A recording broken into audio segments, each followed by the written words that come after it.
वर्तमान बड़ खबर सामना को आसी ढेंकानाल जिला कामाख्यानगर निकटस्थ जंगल कॉलेज छात्री मृतदेह ठाब कर मृत छात्री जनक जुक्त 2 रिपोर्ट जनापड़ी पारिपार्श्विक परिस्थिति छात्री जनक दुष्कर्म पर हत्या कर सन्देह कर सूचना अनुसार नाबालिका जनक कामाख्यानगर कॉलेज रे पढ़ुवा बेले गतकाली कॉलेज रे परीक्षा देवा परे घर को फेरी नथिले।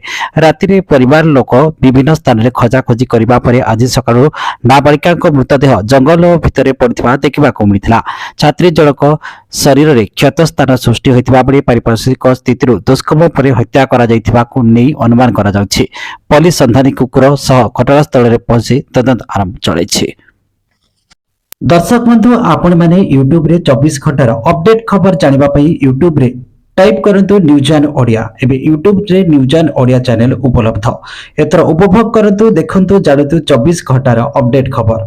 जदि आपनको आमर खबर प्रसारण भल लागिला लाइक शेयर कमेंट सब्सक्राइब करंतु पार्श्व रे थिबा नोटिफिकेशन बेल उपरे प्रेस करंतु।